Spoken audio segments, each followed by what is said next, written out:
I don't know what's been up with September and horror this year in general, but we got another one for the books. As you probably heard word of mouth, this movie is great, but I'm here to talk about Smile. Shit, man. I still have to come down from what I just saw. I saw a tweet. I forgot what the guy's name was, but he said, if you think Barbarian and Pearl were like wild rides, they have nothing on Smile. And I might have to agree, because this movie here, yo, literally my heart is pumping still from what I just saw. Wow, Jesus Christ. I'll say this, the trailer undersold the shit out of what this movie actually is. Now, when I first saw the trailer, I was already excited to see it. I assumed it was gonna be like, one of those cheap teen screen type movies, like, what's the one that comes to mind, like the Bye Bye Man, or what's the recent one that came out that's like a cheap, or like Black Christmas the remake. I thought it was gonna be like on that level of cinema, and boy was I wrong. This movie is layered. This movie says a lot, touches a lot of different subject matter, and is packed to the bones with scares, jump scares to be specific, and they all work. Wow, I'm kind of taken aback because this movie operates like one of those cheap teen screams. Like I said, the Bye Bye Man. The structuring of the story and the way the movie goes, it's like one of those movies. But the difference here is all the cheap shit that's in a movie like the Bye Bye Man, just with a cheap ass score, with a group of kids who are just over the top, and it's just cringeworthy humor and people trying to be funny and fitting humor in there and just bad effects. Like, all that stuff is non-existent here, and I think that's what makes it so much of a powerful movie. Like I said, this movie's full of jump scares that some could consider to be cheap, but the fact that this movie takes itself uber seriously the whole time, like there's not humor really in the film. There's like maybe a few situational lines, but for the most part, this movie takes itself very, very seriously. And the fact, again, because it takes itself that seriously, it makes the scares that much more scary. Even when it's just the sound that's like booming, and it shakes the whole screen up. It shakes the whole room, because the sound design is what adds to the scariness of this movie. So, as you can see from the trailer, it's about a therapist who goes into work one day, and pretty much a walk-in goes to her, and she ends up killing herself in front of the therapist, right? And then from there, it's just a snowball effect. And I love the beginning because it takes the first 10 minutes to kind of establish the therapist, and you see a little bit of her past, and then it goes to now, and you see the kind of person she is. She's a really genuine person, really caring. She really wants to help people, and they establish that within the first 10 minutes until you get to that girl. And then once you get there, that's when the credits roll, and you're like, oh, okay, shit, holy shit. And it's just a downward spiral she goes on, a super downward spiral. And it presents just like concepts of like, okay, the therapist, people come to the therapist for help, but who does the therapist go to for help too?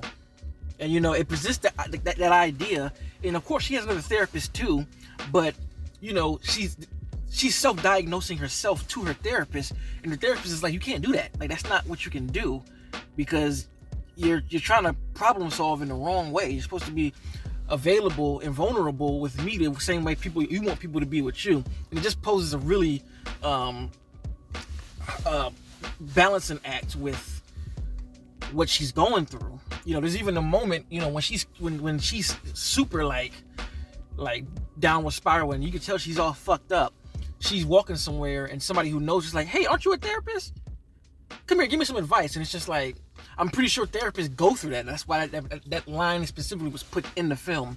So, like I said, it presents different layers. It, of course, talks about trauma that people go through and the ideology of how it affects people in many different ways, and you get sprinkles of all of this here and there. So that's why I'm saying, like, I wasn't expecting the layers from the psychological standpoint that they gave, and it gives you a whole lot in this film, you know, besides just the scary stuff, and I really, really enjoyed it. But man, the scares are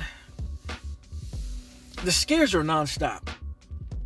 Like, there was a few points where I was just kind of like, please, no scare. Let me calm down for a second. Holy shit. Let me just relax. And then next thing you know, 10 minutes later, here it comes, because they set it up so well. The sound will drop out and the camera is just there and you'll kind of hear music creeping. Oh my God. So many jump scares, and there's so many jaw-dropping scares, bro. Like, I'm going to tell you right now, I'm not going to say what happens, but there's a birthday party scene that happens that literally made my jaw drop on the floor. I was just stuck there like,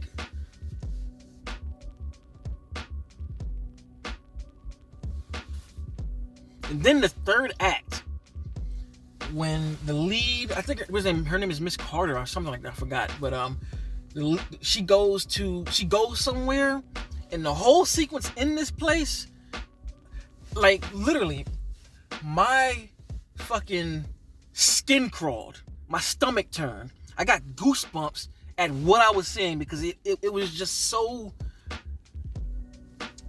Oh my God. When I say nightmare fuel, like, you think the shit that you see before the third act is crazy, but when you get to the third act, the shit just... no ceilings. The roof comes off. And you're just like, what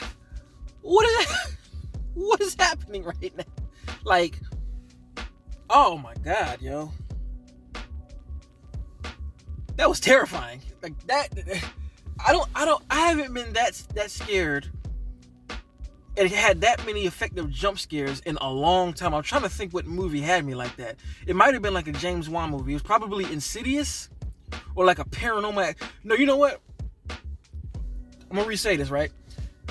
The jump scares in this movie feel like stuff that you would see in a found footage movie. That's kind of how it's structured. Like, the scares happen like found footage. Like, you know, when you watch a found footage movie, the main thing you're watching it for are the jump scares and the surprises. And this movie does all of that stuff, but it's shot like a regular film. So it's just like scare stacked on top of scare stacked on top of scare, and it just gets to a point where it's like, oh, we got to go up from here because we already did all this, and they take it there, man. That shit is nuts. I'm floored, yo. Floored. Like, they sell this movie like it's a popcorn flick, like this is like a gateway horror. No, it ain't. Like, if you are not into horror, this shit will give you nightmares. And I'm surprised that I'm saying this, because this was the movie I went into thinking it was just gonna be campy, good fun, you know, some teen screen type shit, like joking around and campiness and blah blah blah blah blah. But this shit goes there and further. Shit. And it's the tone that makes it work, man. Because it again, I sound like a broken record, but it just, the tone makes everything amplified. You know what I'm saying? Like, I see a lot of comparisons to It Follows and like The Grudge and The Ring, and it's definitely on the same, like, you know, I guess streamline as those films. You know, with the concept of something, you know, passing it on. You know, with how It Follows is, and then, you know, the idea they throw on the word curse a lot, so you automatically think about The Grudge, and then, you know, the trailer's talking about people die in a week or 7 days or whatever, so you're automatically thinking about The Ring. So yes, conceptually, in that format, it is like all three of those films, but I still think it's its own thing. Like, it doesn't feel like it doesn't feel like any of those movies. You know what I'm saying? I think all three of those are unique, and I think this right here is another one to add to the list. I feel like these type of movies of curses and all that need to come around every couple of years, because this, my opinion, is the best curse type film since It Follows. Like, dead ass, you know? And oh my God, the sound, the score is haunting. Oh my goodness, like, I gotta come down, because this shit was terrifying, yo.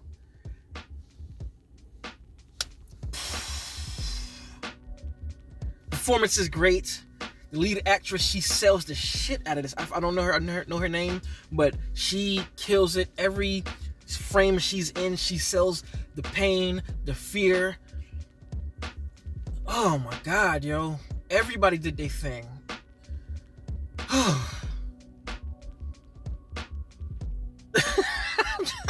telling you, I don't even know what to say anymore right now. I'm trying to think of other things to say without spoiling it, because it's something you have to really see to experience. And I feel like every review and people I've seen talk about it are not selling it the way this movie needs to be sold.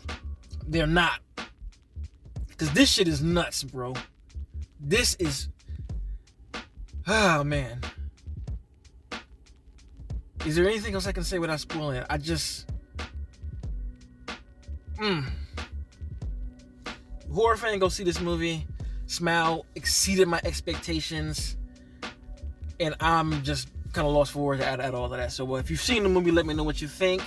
Damn, boy, I'm shook. If you like this kind of content, like and subscribe. And until next time, peace. RapNerd Productions, no capping, that's word to mommy.